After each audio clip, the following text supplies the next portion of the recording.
Good morning everyone. As you all know that in the last session we have completed the kinds of adverbs. In today's session we are going to study about the position of adverbs. It means where the words adverbs occurs. Let me give you one single rule for position of adverb, that which word you are going to modify, adverb will be placed just before of that word or just behind of that word. So you see that what I have told you कि अगर जिस भी word को हमें modify करना है, we have to put the adverb.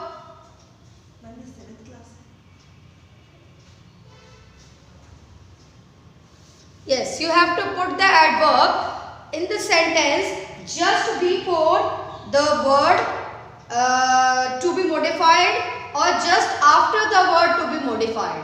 So it means that what are the main and important part of the adverb. तो पहले तो हमें adverb के बारे में यह बात पहले से ही पता है कि adverb का हमारा यूज कहाँ से होगा कि adverb हम तीन तरीके की चीजों को मॉडिफाई करते हैं. पहला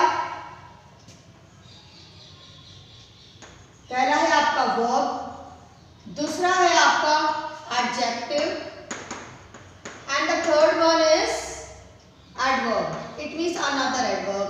So I have told you about that it modifies three things. First verb, second adjective and third one that is another adverb. So इससे ये पता चला, जैसे अब मैं आपको एक एग्जांपल verb का बताती हूँ. जैसे मैं कहूँ कि he lives happily, यहाँ पर लगा दिया हमने lives happily. तो आपने देखा कि हमें किसको मॉडिफाई करना था, यहाँ हमें इस वर्ब को मॉडिफाई करना था, तो इसलिए हमने हैप्पीली वर्ड इसके जस्ट बगल में लगा दिया. अब जैसे कोई एडजेक्टिव है, एडजेक्टिव मानो अट्रैक्टिव वर्ड है, तो अट्रैक्टिव वर्ड में कहाँ पर लगाऊंगी मैं, वेरी अट्रैक्टिव ऐसे लगाऊंगी जस्ट बगल में. आगे पीछे कोई भी हो सकता है, ये कोई फिक्स नहीं होता बच्चों, ये याद रखना, ठीक है. नेक्स्ट वो डिपेंड करता है कि what is the suitability of the sentence. Sentence में वहाँ कहाँ फिट हो रहा है वो डिपेंड करता है उस सेंटेंस पर, ठीक है. नेक्स्ट है आपका एडवर्ब, किसी अनदर एडवर्ब पे. जैसे कि मैं बोलूं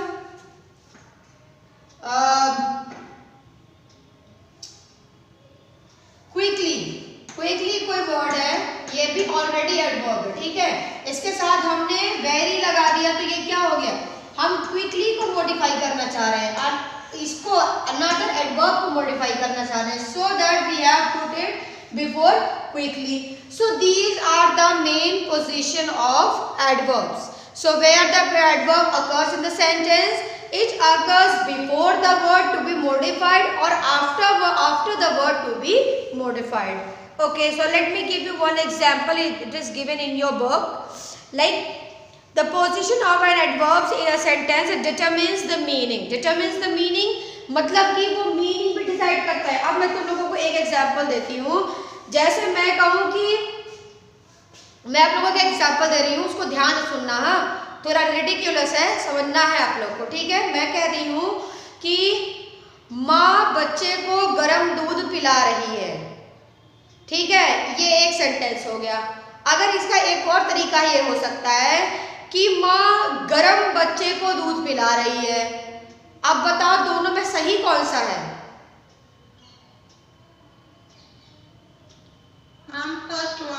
first one is the correct one. It means that it is, जो वर्ड गरम है उसकी पोजीशन पूरे अर्थ का अनर्थ कर दे रही है. क्या कर रही है, अर्थ का अनर्थ, मतलब कि उस मीनिंग को ही वो मीनिंगलेस कर दे रही है, सेंटेंस का पूरा भाव बर्बाद कर दे रही है. तो इससे क्या मतलब कुल मिला के क्या निष्कर्ष निकला, निष्कर्ष ये निकला हमारा कि एडवर्ब जो होता है या एडजेक्टिव जो होता है उसकी पोजीशन डिफाइन करना इज वेरी इंपॉर्टेंट, ठीक है. जैसे अब एग्जाम्पल है आपका, she immediately made a plan to go to Haridwar. देखो अब मैं आप लोगों को इसका एक एग्जाम्पल दे रही हूँ, आपकी बुक में ऑलरेडी दिया हुआ है, मैं इसको थोड़ा सा अच्छे से बताती हूँ. She immediately made a plan to go to Hariद्वार. देखो अब मैं आप लोगों को इसका एक एग्जाम्पल दे रही हूँ, आपकी बुक में ऑलरेडी दिया हुआ है, मैं इसको थोड़ा सा अच्छे से बताती हूँ. She immediately made a plan to go to Hariद्वार.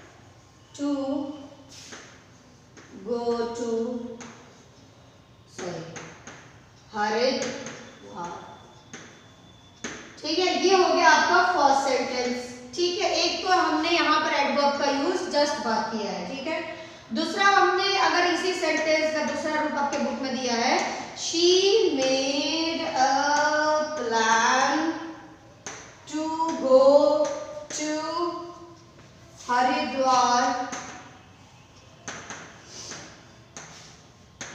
Immediately. इसमें से रॉन्ग कौन सा है class? Which one is wrong? Ma'am first. अच्छा, फर्स्ट इज रॉन्ग। अच्छा, who is saying first is wrong? Ma'am both are correct. That depends on the situation of her.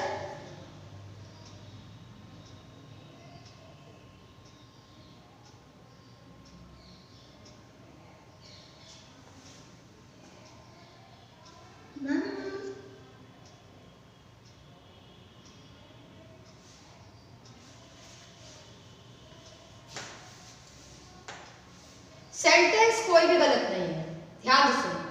Sentence कोई भी गलत नहीं है, लेकिन उसकी मीनिंग बदल रही है। ध्यान से देखिए, मेरी बात को सुनिए और अपने आप को म्यूट कर लीजिए। Listen to me. Look, in the first sentence it is saying that she immediately made the plan to go to Haridwar. It means what is immediately done? The plan को बनाना इमीडिएटली हो रहा है, मतलब तैयारियां जल्दी में हो रही हैं। तैयारियां जल्दी में हो रही हैं और जाना कहाँ है? हरिद्वार। दूसरे सेंटेंस का क्या मतलब है कि she made a plan to go to Haridwar immediately. दूसरे का मतलब ये है कि हरिद्वार जाने की जल्दी है, प्लान बनाने की जल्दी नहीं है, हरिद्वार जाने की जल्दी है। आया समझ में अंतर? पहले वाले में प्लान बनाने की जल्दी है और दूसरे वाले में हरिद्वार जाने की जल्दी है। तो अंतर कुछ समझ में आया सबको?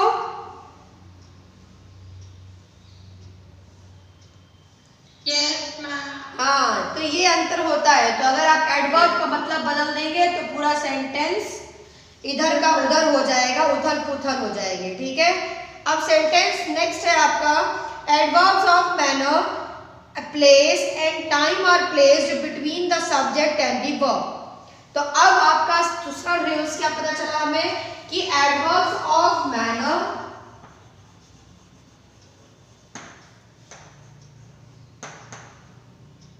टाइम एंड प्लेस, टाइम और प्लेस, ये तीनों वर्ब एडवर्ब जो होंगे ये जहां कहां आएंगे?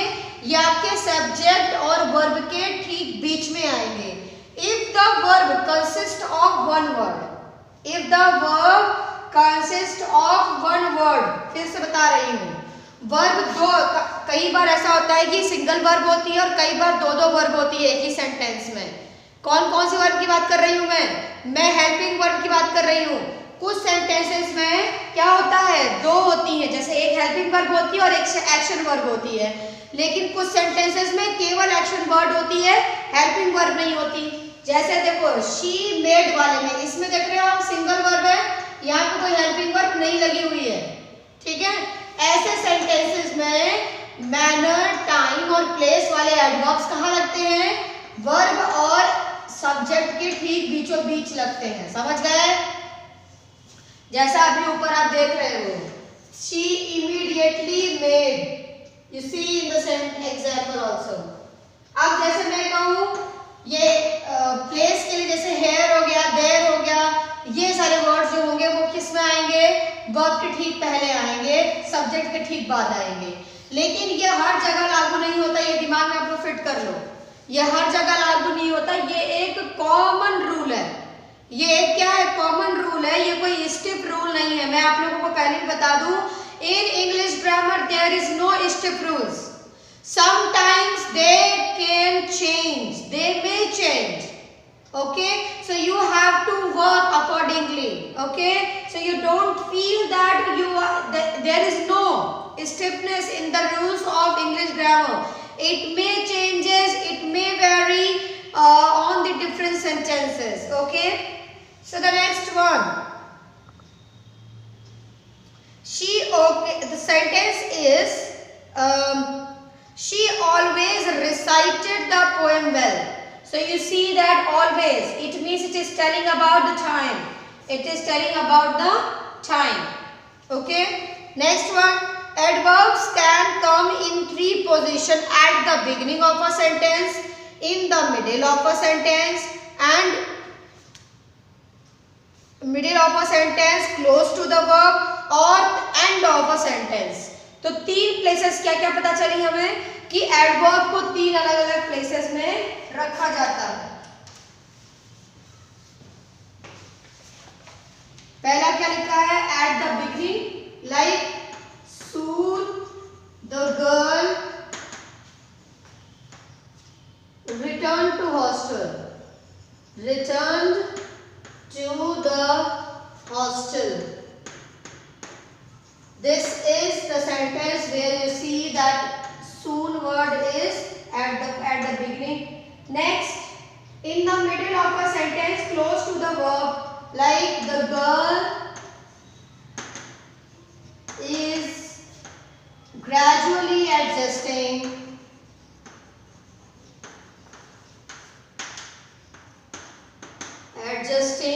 to the new place. So this is the second sentence where you see the gradually word is coming just before the verb. Second one, or at the end of the sentence. Again the sentence is she occasionally. I have already told you that when you have to modify the verb, it generally comes before the verb. Occasionally visits her local guardian's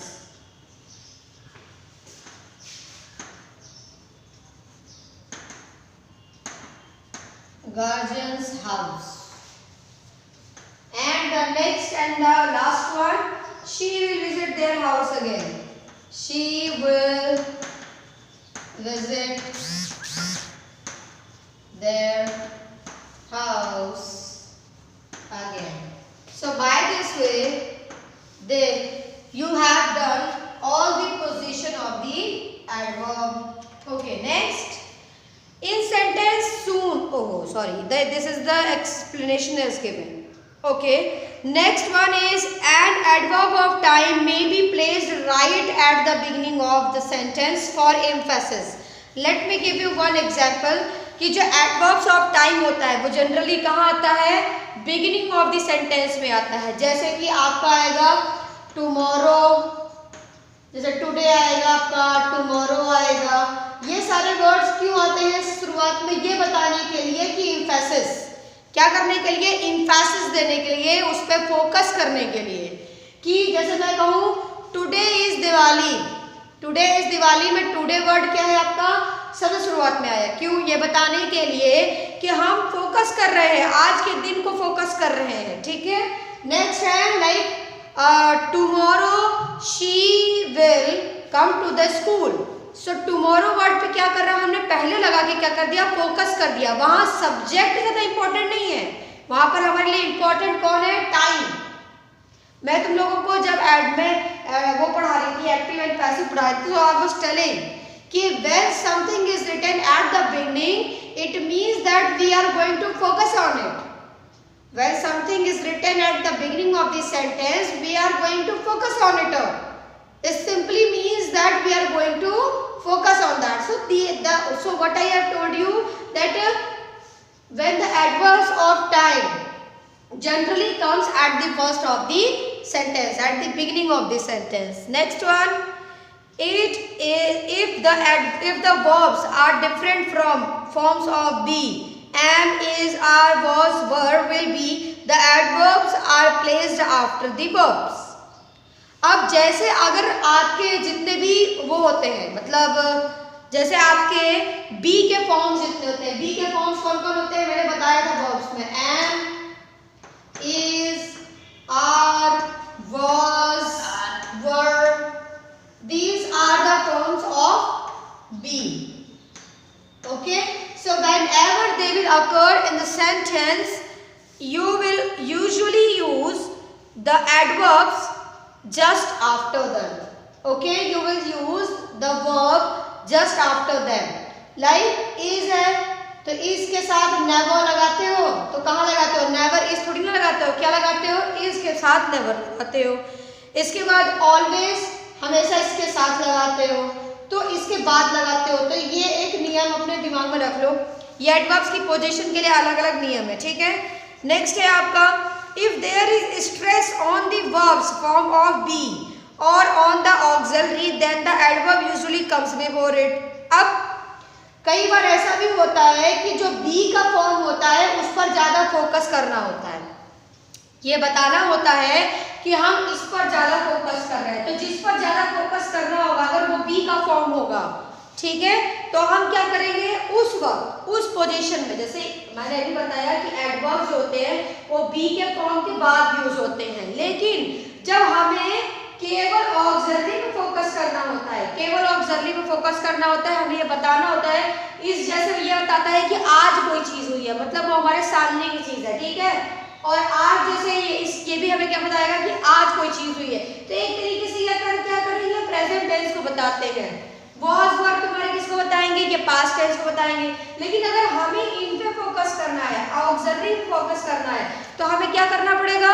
हमें adverb को इनके आगे लगाना पड़ेगा. जैसे कि example आपकी book में दिया है she certainly is a better dancer, मतलब सर्टेनली मतलब निश्चित ही वो एक अच्छी डांसर है.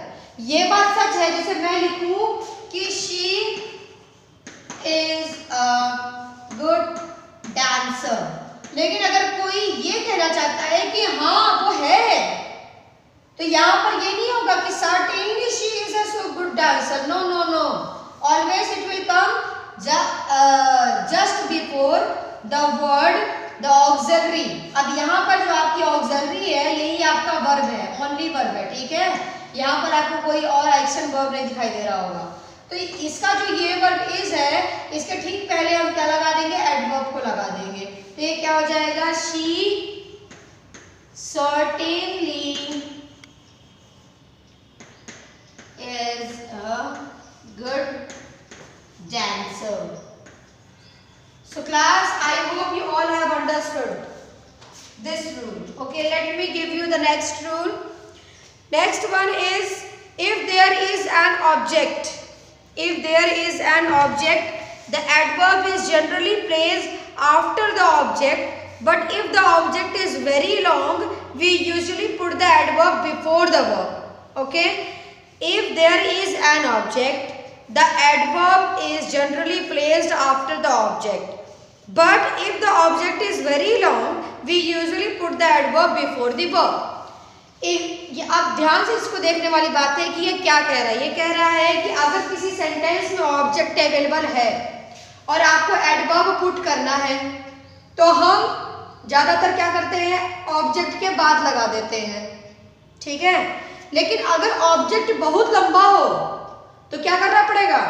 हम वर्ब के पहले लगा देंगे ताकि उसका जो अर्थ है वो कहीं पर मिसलीड ना हो जाए, कहीं पर मिसलीड ना हो जाए, मतलब वो कहीं खो ना जाए.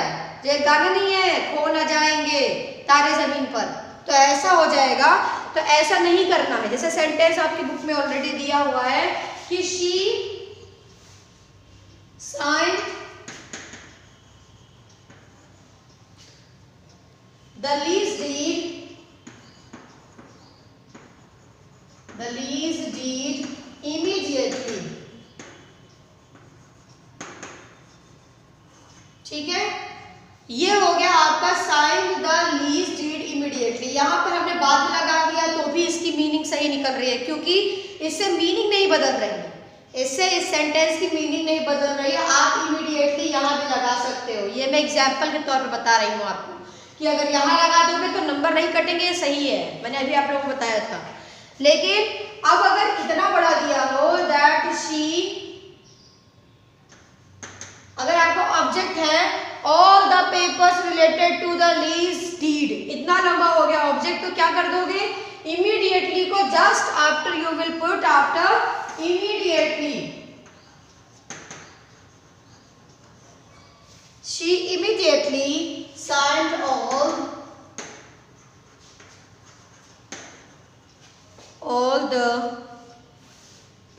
papers related to. All the papers related to.